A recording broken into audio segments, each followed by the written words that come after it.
उत्तराखंड समानता पार्टी, जो एक बहुत बहुत गहन मुद्दा है हमारे देश के लिए, उत्तराखंड के लिए ही नहीं सारे देश के लिए, कि जो डिलिमिटेशन 2026 में की जनसंख्या के बाद जो डिलिमिटेशन एक्ट बनेगा संविधान की आर्टिकल 82 और 170 के मुताबिक, तो आज देश में इसकी हर जगह चर्चा हो रही है, स्पेशली साउथ इंडियन स्टेट में, जहाँ पर कि पॉपुलेशन कंट्रोल करने के बाद उनको ये लगता है कि कहीं उनकी सीटें कम ना हो जाएं। इसी के इतर अगर आप उत्तराखंड में देखें, उत्तराखंड के साथ जो है, जब उत्तराखंड को क्रिएट किया गया था उसमें जो 70 सीटें थी, उस समय भी पॉपुलेशन के आधार पर उसमें भी क्षेत्रफल को इतना ज़्यादा महत्व नहीं दिया गया, और जब दोबारा परिसीमन हुआ तो हमारी 4 सीटें कम हुई हैं। और आज की डेट में तो ये लगता है कि अगर 2026 में परिसीमन होगा तो पहाड़ों की सीटें और कम हो जाएंगी। तो जो एक हिल स्टेट के जो एक प्रारूप था, जो लोगों की एस्पिरेशंस थी जब 2000 में उत्तराखंड राज्य की स्थापना हुई थी यूपी से अलग करके, उसकी जो संस्कृति की और उसके जो उसकी जो सोशियो इकोनॉमिक की जो लाइफ लाइन है, वो इसके बाद अगर सीटें कम हो गई हैं तो वो एक जो अवधारणा थी हिल स्टेट की वो ख़त्म हो जाएगी। तो हमारा आज की प्रेस कॉन्फ्रेंस का सबसे महत्वपूर्ण बिंदु ये है कि हम 16 तारीख को एक रैली करने जा रहे हैं, जिसमें कि हमारे को जैसे ध्यानी जी हुए, बेरोजगार संघ है, और उत्तराखंड स्वाभिमान सेना, पहाड़ी से स्वाभिमान सेना, और अन्य लोगों का, और अटैक ऑन करप्शन का हम लोगों को समर्थन है। और 16 तारीख की रैली में हम विस्तृत रूप से एक ज्ञापन प्रधानमंत्री को एड्रेस कर रहे हैं, उसकी कॉपी मुख्यमंत्री जी को देंगे कि वो भी इस इशू को उठाएं, और प्रधानमंत्री जी से हमारा ये अनुरोध होगा कि आप डिलिमिटेशन एक्ट जो बनेगा उसमें उत्तराखंड और इवन जो बाकी जो हिल स्टेट हैं उनको प्लेन एरिया से साइट स्पेसिफिक राज्य भित्तिक जो है, राज्य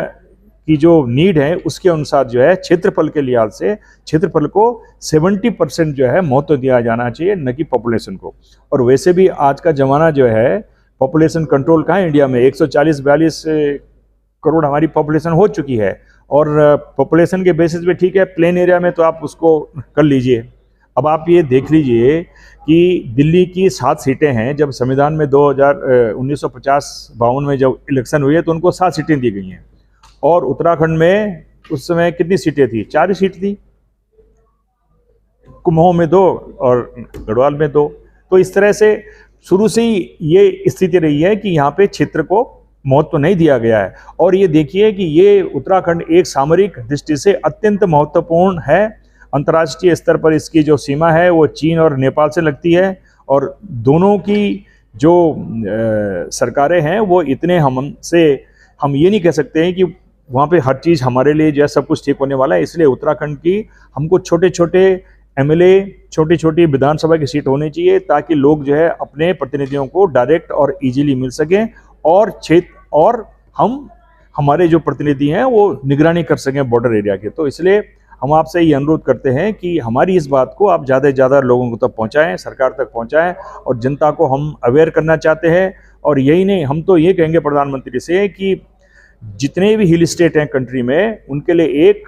ज्योग्राफिक एरिया के बेसिस पे परिसीमन का आप एक्ट में इसको लाएं, और अगर संविधान में संशोधन की जरूरत पड़ती है वो करें, लेकिन ऐसी कोई संभावना, ऐसी इसकी कोई आवश्यकता नहीं है, क्योंकि जब सेंसस हो जाती है उसके बाद फिर एक डिलिमिटेशन एक्ट बनता है, तो उस एक्ट में इस तरह की धाराएं लाई जाएं ताकि जो है उत्तराखंड अपनी अस्मिता की रक्षा कर सके, और हम सब एक खुशहाल उत्तराखंड की तरफ बढ़ पाएंगे तभी अगर हमारी सीटें बढ़ेंगी। और अगर किसी तकनीकी कारण से नहीं हो तो इस परिसीमन को 50 साल के लिए पोस्टपोन कर देना चाहिए, और फिर इसमें ये सोच विचार करनी चाहिए कि कैसे क्षेत्रफल के आधार जो है एक हमारे जो रिप्रेजेंटेटिव हैं डेमोक्रेसी में, उनको इलेक्शन का क्या आधार होना चाहिए। यहीं पर मैं बोल करके अपना वक्तव्य समाप्त कर रहा हूँ।